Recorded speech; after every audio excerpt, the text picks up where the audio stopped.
Wow. Was that powerful? Thank you to Ani and Amy and all our kiddos.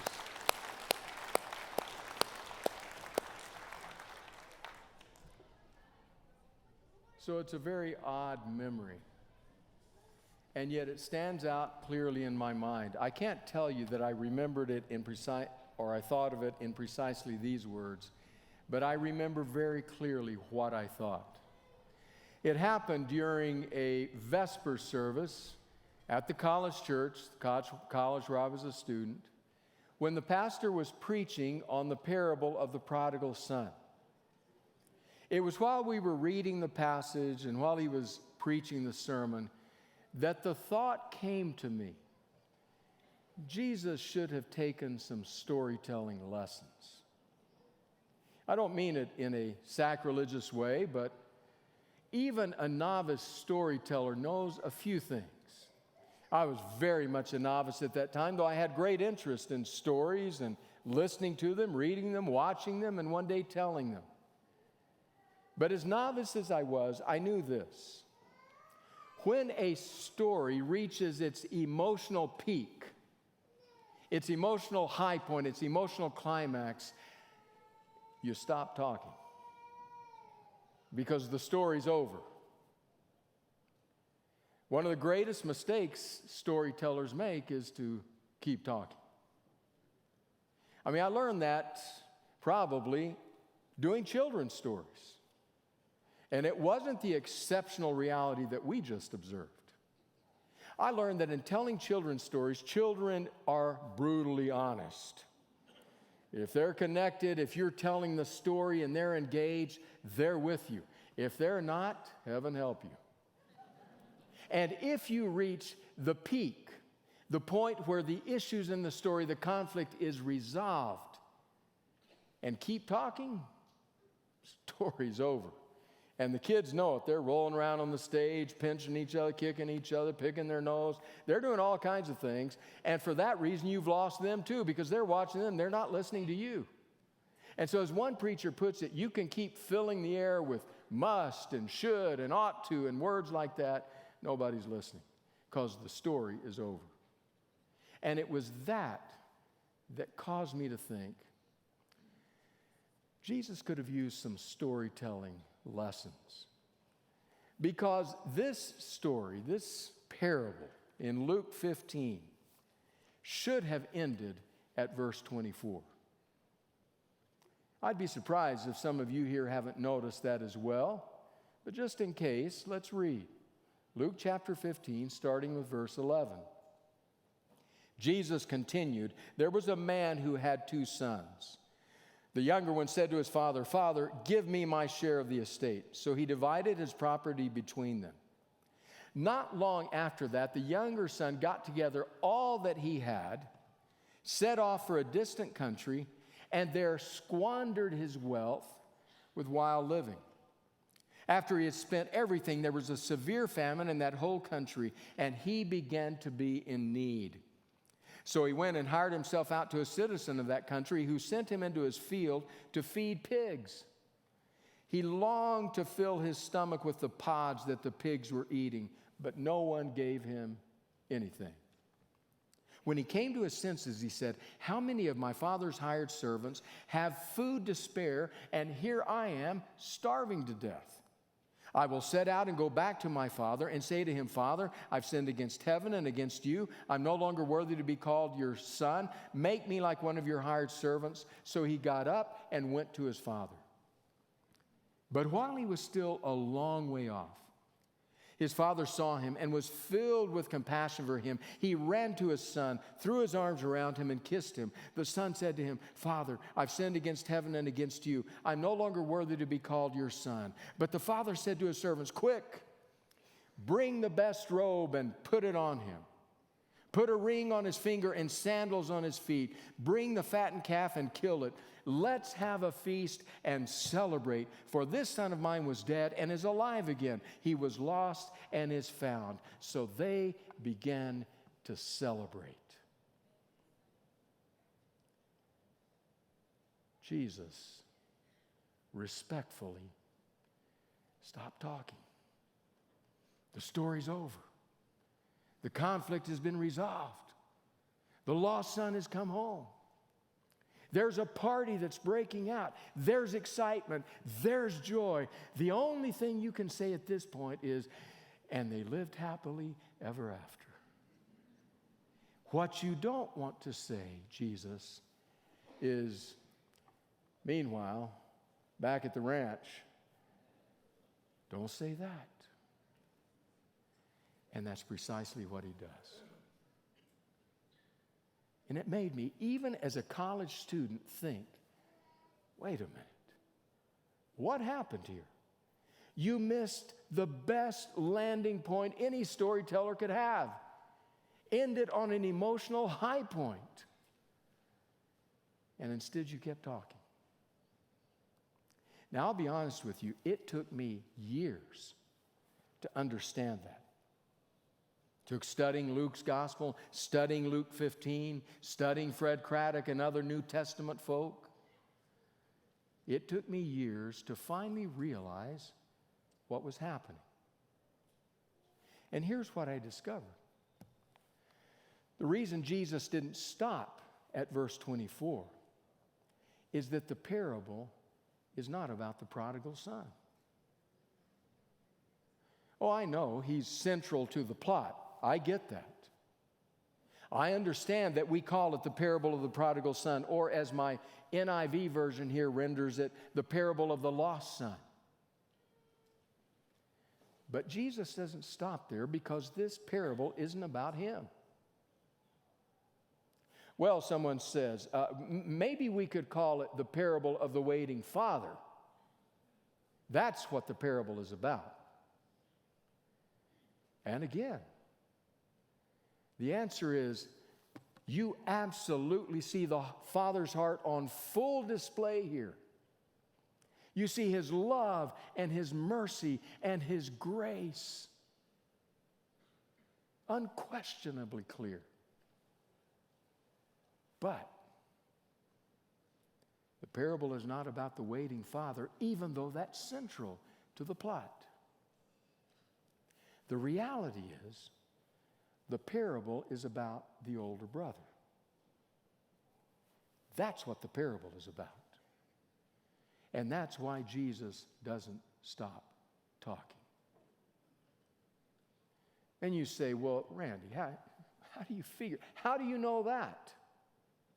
Well, we go to the first 3 verses of chapter 15 of Luke's gospel, the verses that introduce 3 parables, the key one of which is the parable that we call it of the prodigal son. So here's Luke 15, 1-3. It says, now the tax collectors and sinners were all gathering around to hear Jesus. But the Pharisees and the teachers of the law muttered, this man welcomes sinners and eats with them. Then Jesus told them this parable. Jesus, consummate storyteller that he was constantly aware of his audience. How were they responding? Were they connecting? Did they understand? And as he looks out at this audience, he quickly sees that in his audience are 2 groups, insiders and outsiders. And he realizes that the insiders are doing side-eye at the outsiders. They're muttering among themselves. How did they get in here? What are they doing here? And look how he's treating them. How can this be? They're not part of us. And as Jesus realizes that's what's happening, he says, there was a man who had 2 sons. And he begins to unfurl the story. Now, honestly, Jesus was exceptional in the beginning parts of this story. Exceptional because he knew that one of the most important storytelling features is to upset the equilibrium. knock the listener off balance, introduce some conflict. When you do that, you have them. It's true of every book, every movie, every novel, every story. When the conflict is introduced, now we're listening because we want to know what happens. How's this going to get resolved? And so when Jesus introduces the story by saying, father had two sons, younger son said to his father, in our vernacular, said to his father, Dad, drop dead. I want what's mine. That knocks the props out from under the listeners. No son, certainly no decent son in their world would ever say that to his father. So even though they wouldn't know Iron Mike Tyson, who didn't come around for 2,000 years, they would have agreed with his sentiment. The boxer who said, everybody has a plan till you punch him in the mouth. That would have been on their mind. You know what that kid needs? That kid needs you to deal with, give him a good, And instead, Jesus says, okay. The father says, here you go. Now they're listening. And Jesus unfurls the story as the prodigal son unravels. Going from the place of privilege, the warmth of home, to ending up in the slime of the swine, mucking around, desiring pig food to satiate his appetite. It comes to the point where that son can only think of one word, just one word. Home. Home. Home. And then the scene shifts. We go from the pigsty to the front porch.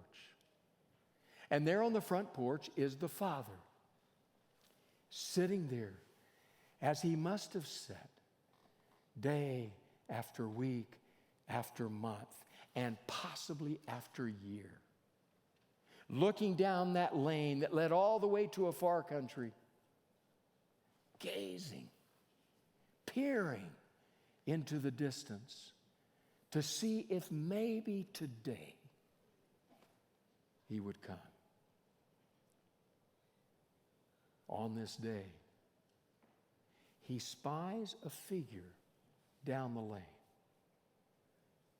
stumbling, staggering, lurching toward the Father. And the Father gazes. And as he gets closer, he thinks of this cadaverous, skin and bones figure. There's something familiar. Could it be? Might it be? It is. And then the father does what no dignified Jewish man in his world would do. The father ran, swept him up into his embrace. Bring the robe, bring the ring, bring the jeweled sandals, and kill the fatted calf, because we're going to have a party. The son is trying to choke out the words, Father, Father, please, a servant, a morsel of food. Enough! We're going to celebrate. My son was dead, is alive, was lost, and is found. He has come home, and we're going to have a party. And that's the moment when I want to say, with all due respect to Jesus, stop talking. It's over. Story's done. Everything is resolved.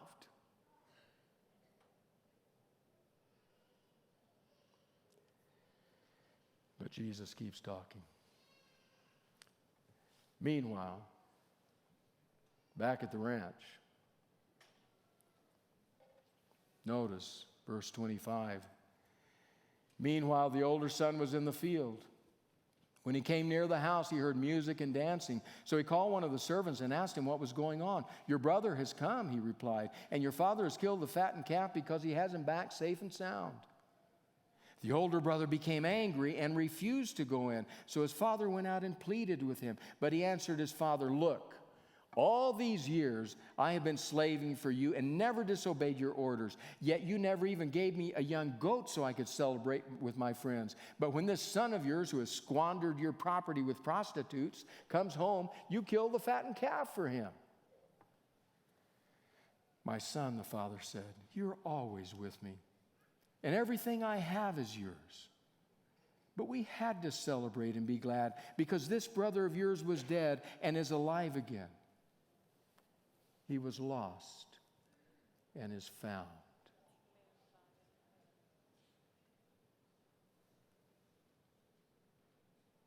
The older brother comes trudging in from the field, hot, exhausted, sweaty, filthy. He's been doing what the father needs done. As he arrives at home, he is greeted by an entirely unexpected scene. Servants rushing about hither and yon, people running here and there, preparing something. He does a quick mental check. It's not a holiday, nobody's birthday. He collars a servant on the way by, says, "What is going on?" Servant says,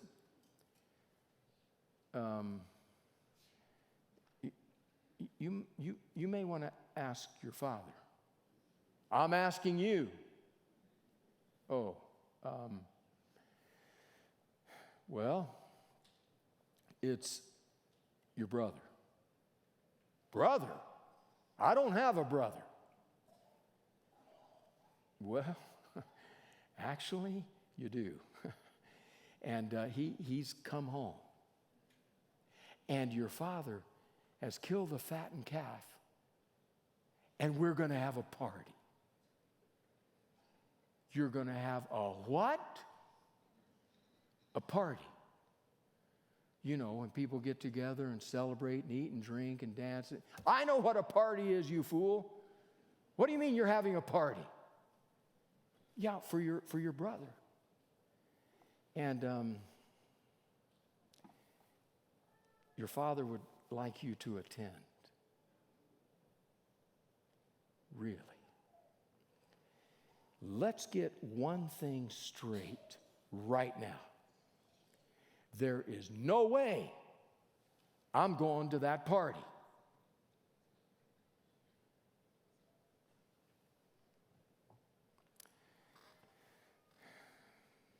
You know, you have to feel bad for the older brother, don't you? Don't we have to cut him some slack? I mean, hasn't he earned the right to be angry? With every furrow he has plowed, with every seed he has planted, with every harvest he has worked, hasn't he earned the right to be angry? Through every sleepless night as his father sobbed into his tear-stained pillow with the brother trying to console him, burning with anger inside at the brother that caused all this, didn't he earn the right to be angry? He's done what the father wanted. And now here comes this ingrate who has squandered everything the father gave him.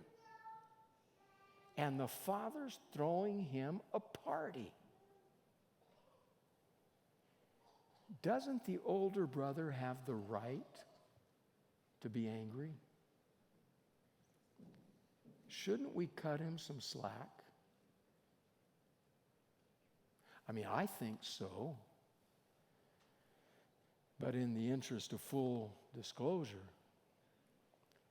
maybe part of why I think so is that I'm the older brother. I've been in the house about the Father's business. And then people start coming who wanted nothing to do with the Father. And the Father's throwing them parties. Shouldn't we cut the older brother some slack? Or maybe, on the other hand, I should just go all the way and confess. I'm also the younger son. And that's maybe why I wish this story was about the younger son and ended at verse 24. because then it would give me the assurance that every time I wander away and come staggering back home, the Father will run to greet me, to sweep me up into His embrace, and to say, shh, don't worry about that. Bring the best robe, bring the ring, kill the fatted calf. We're going to throw a party.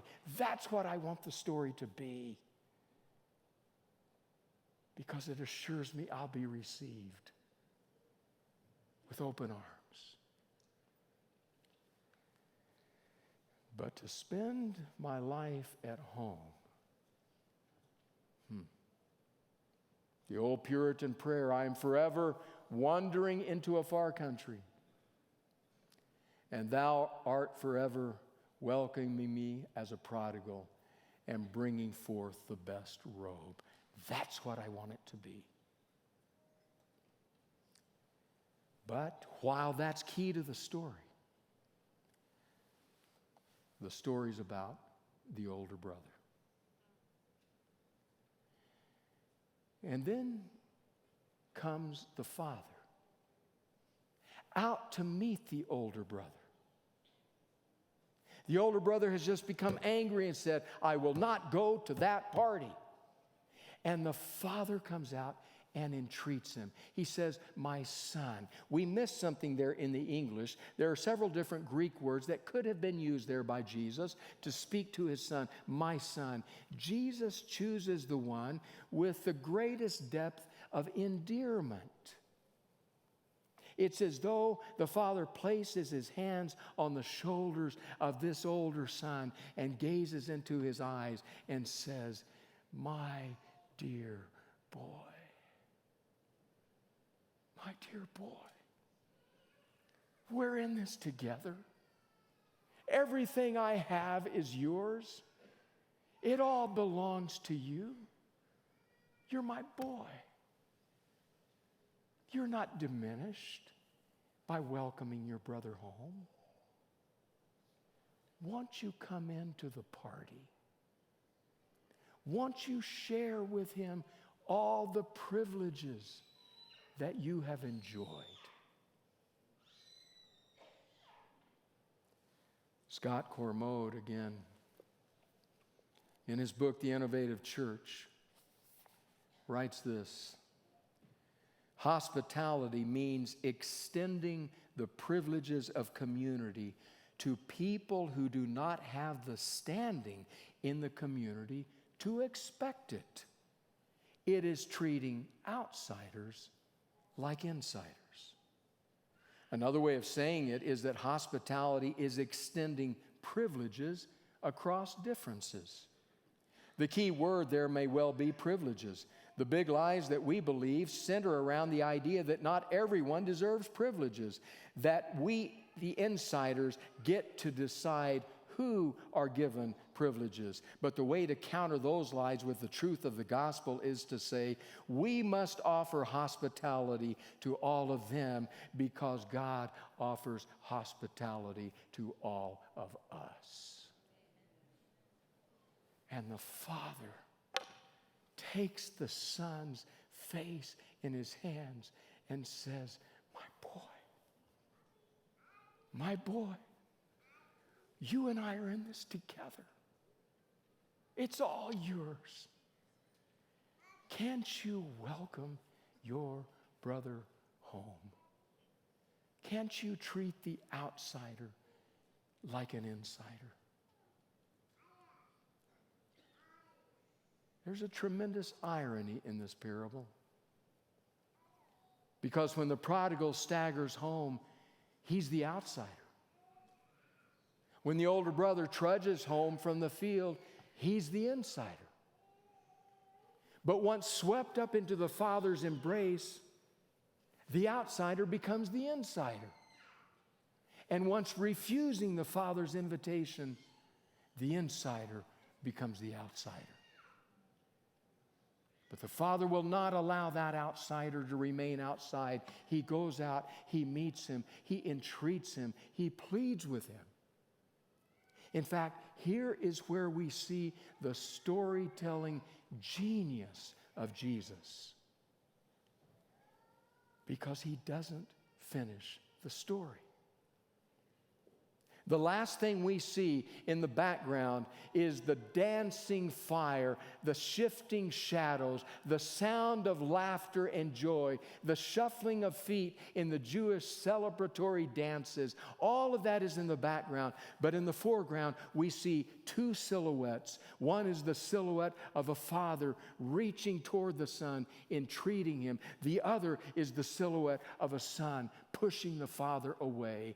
He is pleading with him, entreating him, come to the party, and Jesus stops talking.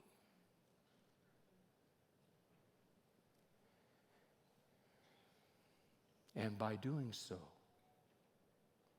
he says to the listener, to you, to me, finish the story. Does he go in? Does he not? And Jesus says, you tell me, because you decide. At every doorway where the prodigal enters, you decide. Genius. 1,500 years ago, Saint Benedict of Nursia, in his monasteries, had a very specific rule for his monks, specifically those monks who were porters. It was the porter's task to answer the door.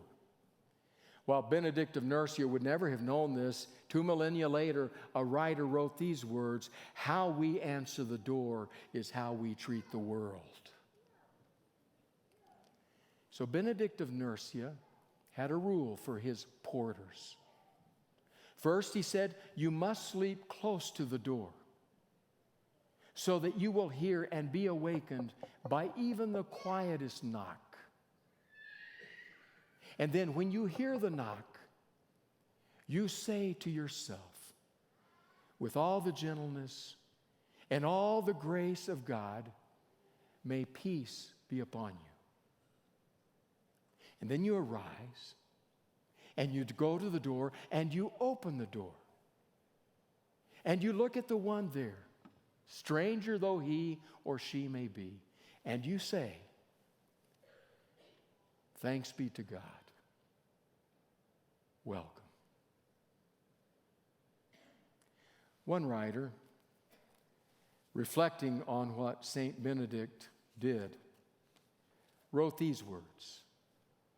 In contrast to St. Benedict's rule, the 20th century writer Dorothy Parker used to answer her telephone, imagine this, used to answer her telephone with this greeting, "What fresh hell is this?"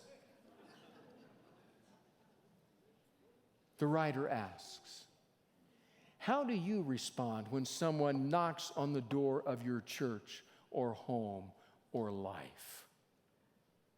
Is it closer to, what fresh hell is this? Or to, thanks be to God? And so Jesus left us, you and me, with the answer to the question. Will we treat outsiders like insiders? That person who comes to our door, who has been out living it up while we've been working in the vineyard of the Lord.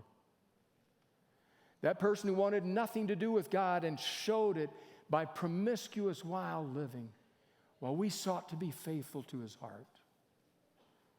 That person who has made choices that run against everything that you may think, I may believe. Lifestyles and actions and deeds that we say we can never condone, because if we throw parties for prodigals, pretty soon in here, you won't be able to tell who's an insider and who's an outsider. And Jesus says, you're kind of getting to it, aren't you? What do we do when they come to our door and knock? I wonder if we can answer by saying, here's what we do. We open the door and we say, thanks be to God. Welcome. God of grace, we've all been prodigals. We're only here. I am only here because of your grace. Lord, many, if not most, or even all of us, are older brothers. Give us tender hearts, tender souls, kind answers, and open doors. In the name of Jesus, amen.